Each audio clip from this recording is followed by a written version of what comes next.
Hey, welcome to EPN. My name is Victor Lucas, and we bring you the latest in everything cool every single day. Welcome to another exciting episode of EP Live. Thank you all for joining us. This rundown is going out to Sticky Chronic Buds. Love that name. I clicked the like button for the cool Batman figure on your desk and the potential Rocksteady Studios Batman game. I like that. Thumbs up to that idea. Here's your rundown.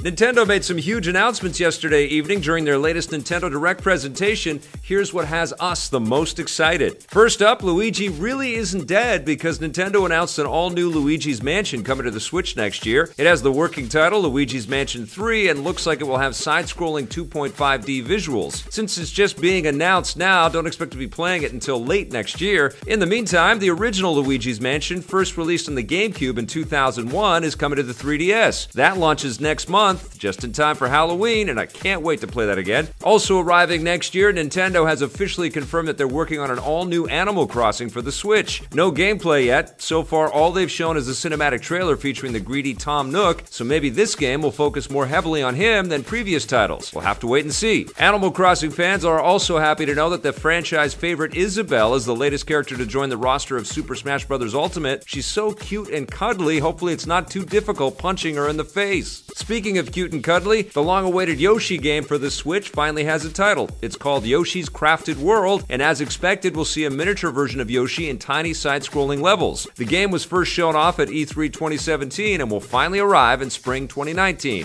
Pokemon developer Game Freak has an all-new project with the working title Town. It's a 3D RPG adventure where players will explore a town and battle monsters, and looks like it will use similar technology to Game Freak's upcoming Pokemon Let's Go Pikachu and Let's Go Eevee, along with their all-new Pokemon RPG slated to arrive in late 2019. Town is slated to arrive in 2019 as well. With all these new games coming to the Switch, Nintendo also unveiled a slew of older titles getting Switch ports, including new Super Mario Bros. U, Katamari Damacy, and several Final Fantasy titles, including 7 and 9. Finally, some cool Switch hardware was shown off. The console itself is getting a new version for Super Smash Bros. Ultimate featuring Smash characters on the dock and controllers, but that's not the coolest hardware. Nintendo has announced a pair of retro-style NES controllers that slide into the system just like the regular Joy-Con controllers. Those are coming out this December and are perfect for playing the classic NES titles that are available through the new Nintendo Switch Online subscription service, which goes online next week. That was a massive Nintendo Direct, and it really shows that Nintendo is using the full force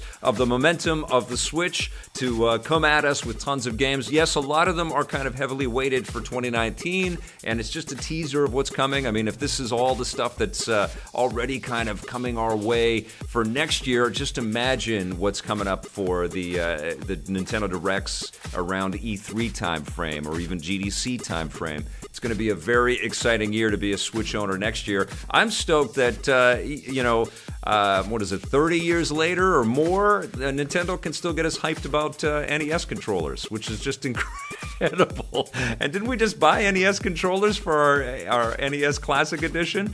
It is pretty rad, though, that as part of the service, you're going to be able to play a lot of this classic stuff. It keeps this stuff alive, and as I mentioned when I looked at the NES Classic Edition, those games are worth preserving, they're worth celebrating, and it looks like Nintendo's digging deep into their third-party catalog as well, which is fantastic. Would love to hear your thoughts on the Nintendo Direct yesterday. What are you most excited about? Is it the NES controllers? It's okay if it is. And believe it or not, there's an even more surprising piece of news about the Switch. Ubisoft has announced that Assassin's Creed Odyssey is coming to the system, but only in Japan, and that's not even the big news. The most surprising thing of all is that it will be a cloud version, meaning that users will be streaming the game from a cloud server rather than having it downloaded and stored locally. Sony has already had game streaming on the PS4 for several years through PlayStation Now, and Microsoft is currently setting up a similar service for the Xbox. The fact that Nintendo and Ubisoft are only releasing the cloud version of Assassin's Creed Odyssey in Japan indicates that this is their way of testing out the technology, meaning that more cloud streaming could be coming to the Switch in the near future. I've also heard Resident Evil 7 is a cloud streaming game for the Nintendo Switch as well.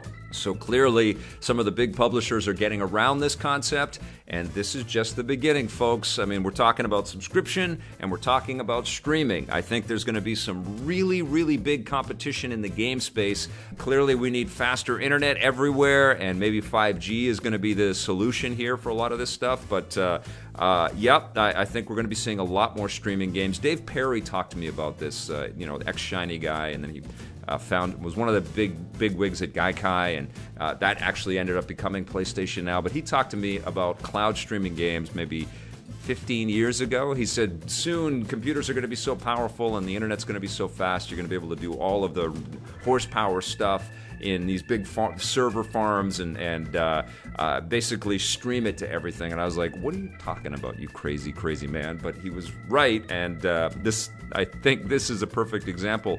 It's going to get crazy. Google's going to enter the fray. We're probably going to hear some pretty big news about what their new machine is or what their new technology is. And Phil Harrison is over at Google. Streaming games and subscription-based content is a big part of the future. Make no mistake.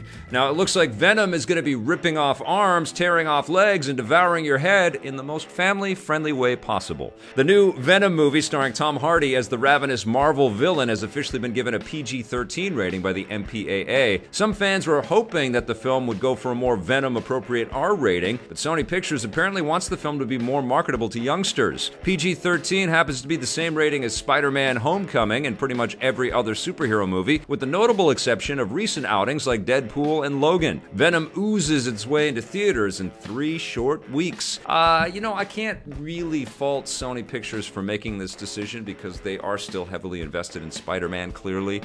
There's all kinds of offshoot Spider-Man movies sort of in development or rumored to be in the works. And if this does well, and I think it's going to do pretty well, it looks like there's been a real sort of attention to detail. It looks like it's going to be pretty fun and quirky and weird. It is weird that Spider-Man isn't in there, or maybe he is. Maybe it's PG-13 because Spider-Man makes an appeal. Who knows?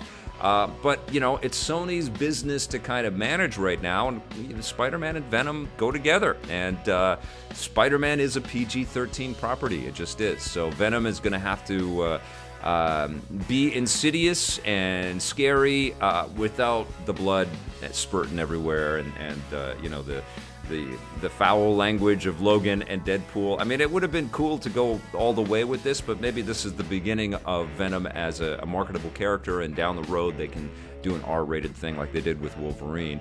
But it doesn't surprise me, and honestly, who doesn't want to see Spider-Man fighting Venom in the future, And who doesn't want it to be Tom Holland's Spider-Man? They're setting him up to be this guy for a long time.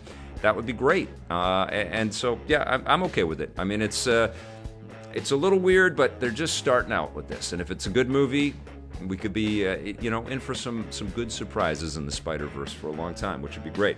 Now, speaking of violence, Bethesda Softworks and MachineGames aren't going to stop killing American Nazis anytime soon. The studios currently have several big Wolfenstein games in development. Speaking with Game Central, Bethesda's marketing head Pete Hines has revealed that subsidiary MachineGames, which handled Wolfenstein: The New Order and Wolfenstein 2: The New Colossus, is planning to create a third installment in that series at some point down the line. MachineGames is currently working on a spin-off, Wolfenstein Youngblood, which was announced at E3 earlier this year, but Pete Hines promises that they'll return to the main series with a Wolfenstein 3 and bring that story to an end once Youngblood is finished. Those aren't the only Wolfenstein games on the way. They're also working on a VR experience called Wolfenstein Cyberpilot due next year. In related news, Pete Hines also hinted that another Bethesda subsidiary, Arcane Studios, is working on an unannounced new Dishonored game, but we'll have to wait and see. It's fantastic that Bethesda is staying invested in these properties. I mean, they bought in for a reason. MachineGames has been doing a great job with Wolfenstein, and Arcane has done phenomenal stuff with Dishonored. I can't wait to see more of that,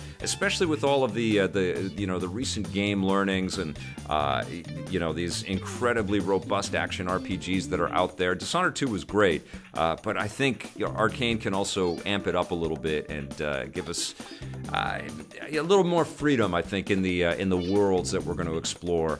I'm psyched for all that, and maybe that's next-gen console stuff, which would be incredible. But yeah, I think it's great. They're not just an Elder Scrolls company. They're not just a Fallout company. They've got a bunch of different brands that are all doing really well. And Doom, they brought Doom back in an awesome way, working with it as well. So thumbs up to Bethesda. Super psyched about what you have coming down the pipeline. Anyways, that's going to wrap us up for the rundown right now. Let's move on to this day in Everything Cool.